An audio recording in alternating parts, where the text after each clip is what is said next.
ሰው ላይ ያደረግሽው ነገር ሁሉ ባንቺ ላይ ደርሷል። ከዚህ በኋላ በሰው ላይ እጅሽን እንደማታነሺ አምናለሁ። ሰው የእጁን ፍሬ ይበላል። በእናንተ ቤት አሸናፊ ሆና ትሞታችኋል። ቲና ግን መቼም አትሸነፍም። መቼ? አሁን ምን ፈልገሽ ነበር? ነገ ወደ ቤት መምጣት ይኖርብሃል። ለምን? እፈልጋለሁ። ነገ በጧት ና። ስለዚህ መተን እንነጋገራለን። ታውቂያለሽ ቲና፣ እዚህ ቤት የምታምሽን ያላመንኩት እኔ ብቻ ነኝ። አንድ መናገርም መንቀሳቀስም የማትችል ሰው ለረጅም ደቂቃ ስልኳ ላይ ነበረች። ቲና ከዚህ በላይ አታፈልኝም። እሺ ተነሽ ቲና፣ ተነሽ ተነሽ። ሄሮ እባክሽ እያለቀሽ ነው። እዚህ ያዞንባሽ እኔ ላይ ታውጁ። ምንም አልሆንሽም። እኔ ድሮም ጠጥሬያለሁ። አውሪ ቲና፣ አውሪ ቲና፣ ተነሽ። አየሽ፣ ይሄ መንቀሳቀስ ትችያለሽ እኮ መጀመሪያ እንደምትችይ ነበር እያለ ያለው ምንድን ነው? ቆይ ለምንድን ነው ከኛ መደበቅ የፈለግሽው? እንደዚህ በድንጋጤ ያፈዘዝሽ ነገር ማወቅ ፈልገ ካሌብ፣ እኔ እኮ በተላከው ነገር አይደለም የደነገጥኩት። እና ቆይ ምንድን ነው ለዚህ ያስደነገጥሽ? ይሄው እያነበብኩት እኮ ነው። መነበብ የሚችል ነገር እኮ በዚህ ልክ እኛን ለማጣላትና ህይወታችን ውስጥ ለመግባት ወገባቸውን አስረው መነሳታቸው ገርሞኝ ነው። ትሁት፣ እውነት ነው? ትሁት ንገሪኝ፣ እውነት ነው ወይ? እሺ ልጅሽ ነች? ወይኔ ቲና፣ እቺ መሰረኝ ማካሪ ላይ ታንሳ አልቻለችም። ጋሼ ቲና አልተማመችም። ውሸቷን ነው እያስመሰለች። እንጂ እኔ ልጅ እንደዚህ አይነት ነገር በራሱ ላይ የሚያማርጥ ሰው የለም። ለማረጋገጥ ሞክር። ስልክ ስታወራ እኮ ነው ያገኘኋት። ምን? ቀስ ቀስ ቀስ። ቆይ ስልኳን ትሰራ። ምንም የለም እኮ አይደል? እውነት አይቼዋለሁ። አጥፍተው እንጂ አይቼዋለሁ ጋሼ። ስለዚህ የዚህ ልጅ እንቅስቃሴ ካሜራውን አይተን ማወቅ እንችላለን። ካሜራ ትሁት ከተመስገን ልጅ እንዳላት አባባና ካሌብ አወቁ። ትሁትም እጅግ በጣም ደነገጠች ፎቶውን ሲያሳያት። ካሌብም ደንግጧል። እሷን ለማግባት ዝግጅት ላይ ያለ ይሄ ነገር ሲፈጠር አባባም ልጃቸው እንድታገባላቸው እጅግ በጣም ይጥሩ እንደነበር እናውቃለን።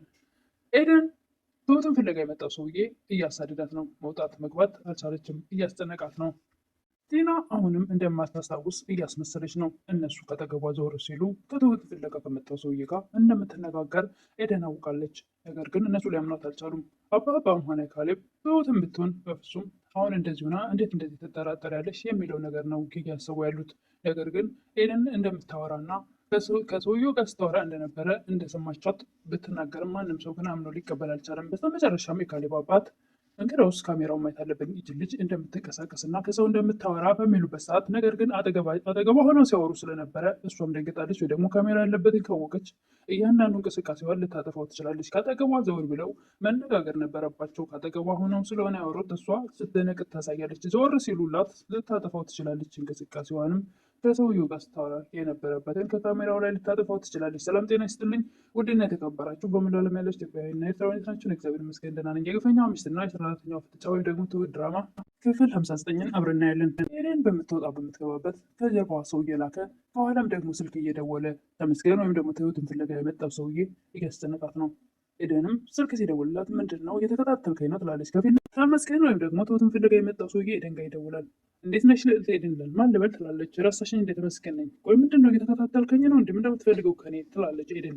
በፊቷ ሰው ልኳል ተመስገን። ከጀርባዋ ራሱ ያወራታል። ከፊት ለፊቷ ያለውን ሰው ታያለች። ልጁን የላኩት እኔ ነኝና ይዞሽ ይመጣል። እናም እንነጋገራለን። ያሳግትሽኝ አንቺ ነሽ ይላል ተመስገን። እኔ እንዴት ታሳግትሃለሁ አንተን ምን ፈልጌ ትላለች ኤደን። እርሹ ሰውዬ አንቺ እንዳሳገትሽኝ ነግሮኛል ይላል። ነገር ግን የነገረችው ቲና ናት። ማን እንደሆንኩ ትሁት አልነገረችም እንዴ? አላሳገጥኩም ለምን ብዬ ነው ማሳገትህ ትላለች ኤደን። እሱም በሰፊው እናወራለን። አሁን ልጁ ይዞሽ ይመጣል ይላል ተመስገን። ይህንም ልጁን እንዳትጠጋኝ ብላ እግሬ አውጪኝ ብላ እጅግ በጣም በፍጥነት ትሮጣለች። የሷንና የልጇን ፎቶ እያየች ደግሞ ብለው በዚህ መጡ። ምንድን ነው ችግራቸው ከዚህ ቤት ትላለች። አባባ ምንድን ነው ትሁቴ ይላሉ። ፎቶ ነዋ ትላለች ትሁት ደንገጣለች። ነገር ግን ሆኖም አይተነዋል። ያልገባን ነገር ግን ፎቶ ላይ ያለችው ልጅ ማነች ይላል ካሌብ። መደንገጥ ምን አስፈለገ ይላል ካሌብ። እሷም አፏ የተያያዘ የእህቴ ልጅ ትላለች ትሁት። አባም ትሁት የመጀመሪያ ተረጋጊ፣ ሰውነትሽ ሁላ እኮ እየተንቀጠቀጠ ነው ይላሉ። እውነትም እጅግ በጣም ፍራቻ ነበረባት። እየፈራች አንደበቷም እየተያያዘ ነበር የምታወራቸው። ትሁትም ነገሩን ለማድበሰው ወይም ደግሞ እንዲያልፉትና እንዲዘሉት ያሰበችው ነገር ቢኖር ትና ደክሟታል ላስተኛት ብላ ስትነሳ ምንድን ነው እየጠየኩሽ ያለውን ንገሪኝ ብሎ እነቅ ያደርጋታል ካሌብ። ይህንም በኃይል እግራጅ ብላ ስትሮጥ ከቆየች በኋላ አንድ ዛፍ ስር ትደበቀዋለች። ልጁ ካለፋት በኋላ የእናባባ ቤት አካባቢ ስለነበረ ሮጣ እናባባ ጋር ትገባለች። መስቀንም ከቅርብ ርቀት እያያት ስለነበረ ያመለጥሽ እንዳይመስልሽ አንቺ በረሮ ይላል። ቆይ አንተ ሰውዬ ለምን አትሆንም? ለምን ከህይወታችን አትወጣም? ትላለች ኤደን። የምትፈልገው ስትለው ራስሽ እኮ ነሽ ወደ ህይወትሽ እንድገባ ያደረግሽኝ ይላል ተመስገን። ከዚህ በኋላ ጀርባሽን እያየሽ እንጂ ምክንያቱም ከጠላቶቹ አንድ አንቺ ነሽ ይላል ተመስገን። እናባባ ቤት ገብታ መናገር አልቻለችም። በፍጥነት ስለሮጠች ልቧን መተንፈሱን ላቅተዋት ነበር እና ምንድነው የሆንሽው የኔ ልጅ ይላሉ አባባ። እኔም ቆይ ኤደን ማን እየተከታተለች ነው? ምንድነው እንደዚህ ደነገጥሽው? ይላል። ይህን ጀጅ በሆነ ሰውዬ ነዋ ትላለች ኤደን። ሰውዬ ትላለች ኤደን። ተመስገን ትላለች ኤደን። አዎ ትሁቴ እኛ እንዳሳገት ነው አውቋል ትላለች ኤደን። እያስፈራራኝ ነው ትላለች ኤደን። አባባም ይሄ ሰውዬ እስከ መቼ ነው ዝም የሚባለው? ከዚህ በላይ ቤተሰቦች መጨነቅ በዚህ ሰውዬ የለባቸውም ይላሉ። ነገር መደረግ አለበት ይላሉ አባባ።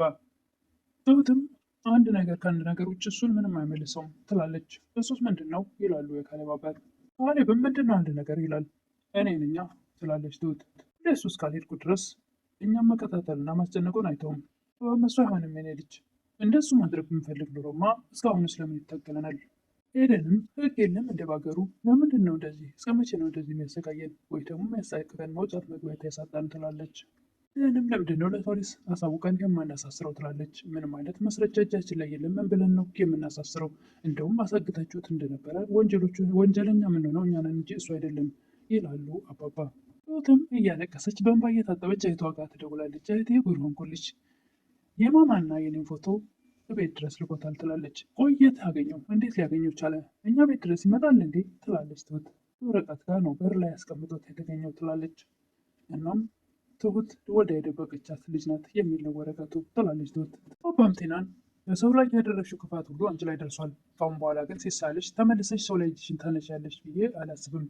ፍሬ ይበላል በማለት ልብሷን አለባብሷት ሸርተት ያለባትን የእውነት የታመመች መስሏቸዋልና አባባ እሳቸው ወጣ ሲሉ በእናንተ ቤት አሸንፋችሁ ሞታችኋል፣ ቲና ግን መቼም አትሸነፍ እያለች ታወራለች። ሌላ ተመስገን ጋር ትደውላለች። በዚህ ሰዓት ይደውላል በሌሊት። አንቺ ደግሞ ሰው መተኛት አይችልም እንዴ ይላል። በዚህ ሰዓት እንዴት ትተኛለህ? እዚህ ጋር ያስቀመጥከው ነገር እኮ ትልቅ ነገር ነው፣ ቀላል አይደለም። እሱን ሳታጣራ እንዴት ትተኛለህ? ትላለች። እሱ አሁን ለእኔ አያስፈልገኝም፣ ነገ ማጣራት እችላለሁ ይላል ተመስገን። ነገ በጧት መምጣት አለብህ እዚህ ቤት ትላለች ቲና። ለምንድን ነው መጣው? አንቺ ሴትዮ እኔ እሱ ቤት መመላለስ አልፈልግም ይላል ተመስገን። ምንም እኔ ነገ አልመጣም፣ አንቺ የዚህ ጨዋታ አይበቃሽም እንዴ ይላል። መቼ ሁሉ ነገር አስተካክዬ ምንም የተሳካልኝ ነገር የለም እኮ የካሌብን አይን እንኳ ወደ እኔ መመለስ አልቻልኩም፣ ስለዚህ መምጣት አለብህ ትላለች። እሱም እኔ አልመጣም ነገ ይላል። ትሁት ወደ ያለችበት ሄዳል። እሷም ያን የተጻፈውን ደብዳቤ ወይም ወረቀት ትሁት ወልዳ የደበቀቻት ልጅ ናት የሚለውን እሱን ቀዳ ይዘው ነበርና ምንድነው ትሁት በዚህ ልክ የደነገጥሽው? እንደዚህ የምትደንቀጠቀጭው ለምንድን ነው? ወረቀቱን ስለምን ቀደሽው? ይላታል። እሷም ምንም እያለች ትደናበር ነበር። ልጅቷ ማነች ትሁት ይላል። የእህቴ ልጅ ናት ትላለች ትሁት አፏ እየተሳሰረ። እርግጠኛ ነች ትሁት ይላል ካሌብ። ከተመስገን ጋር ስልክ በምታወራበት ሰዓት ኤደን ወደዛ ክፍል ትሄዳለች። ቲናም ቶሎ ብላ ስልኩን ትዘጋለች። እዚህ መተኛት ይፈቀዳል? አንቺ ጋር ላድር ነበር ትላታለች ኤደን ቲናን። ታውቂያለሽ ቲና እዚህ ቤት መታመምሽን ያላመንኩት እኔ ብቻ ነኝ ትላለች ኤደን። ጥርጣሬን የሚያረጋግጥልኝ ነገር ካገኘሁ ብላ ኤደን የቲናን ስልክ ትወስዳለች። እንኳን ስታይ አንድ መናገርና መንቀሳቀስ የማትችል ሰው ለረጅም ሰዓት ስልኳ ላይ ነበረች። ምን እያደረገችውን ትላታለች። ቲናም በዚህ ሰዓት ትፈራለች። ከዚህ በላይ አታታልኝም፣ እሺ ተነሽ ትላታለች። ምንም ተነሽ ቲና፣ ደግሞ ተናገሪ፣ እየዋሸች ነው፣ እኔ ድሮም ጠርጥሬያለሁ ትላታለች። ቲናን በግድ ተነሽ ብላ ውሃ ማምጥታ ትረጫታለች። ቀስቀስ በምትልበት ሰዓት አየሽ፣ እኔ መጀመሪያም ጠርጥሬ ነበረ። ካሌብም ትሁት የቀደደችውን ደብዳቤ አንስቶ ያየዋል። ትሁት እያለ ያለው ምንድን ነው? ለምንድን ነው ከኛ መደበቅ የፈለግሽው? እንዳይነበብ አድርጋ አልቀደደችውም ነበርና ካሌብ አንብቦታል። እዚህ ልክስ ያስደነገጠች ምንድን ነው ይላል ካሌብ።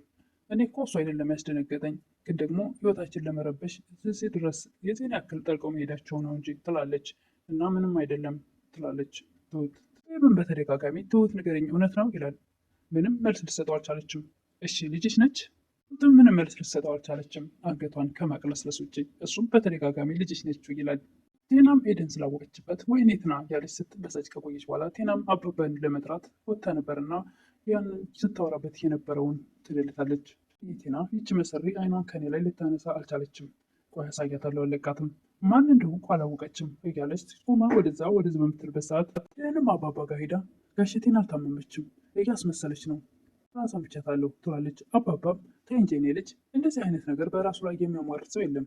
ምንም ተው እንጂ ጋሼ ቴናን እንደማታውቃት አትሆን ትላለች።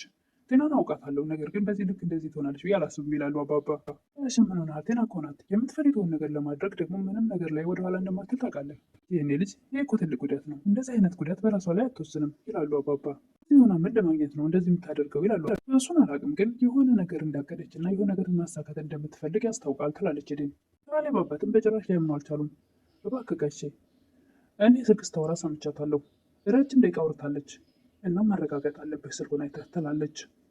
በምትወትን የማግባት ፍላጎቱ ስለጨመረ በተደጋጋሚ አሁንም ይች ልጅ አይደለሽም እያለ መጠየቁን ቀጥሏል። ትሁትም የእህቴ ልጅ ናች፣ ግን ደግሞ እህቴ ቤት ሄደው ስለሆነ ፎቶን ያመጡት እህቴን ጉዳት እንዳያደርሱባት ብዬ ፈርቼ ነው የደነገጥኩት ትላለች ትሁት። ግን ህይወታችን ሊያመሰቃቀሉ ነው እዚህ የገቡት እኛ ጋር ትላለች። አይዞሽ ትሁት የኔም አባቴንም ችግሬ ነው ብለሽ ይዘሽ ስለቆየሽ አሁን እንደዚህም ብዬ ልተውሽ አልችልም፣ ከጎንሽ ነኝ ይላል ካሌብ። እኮ ያልሆነ ነገር እውነት ነው ብለው ሊያጣሉ ሊያለያዩን ነው የፈለጉት ትላለች ትሁት።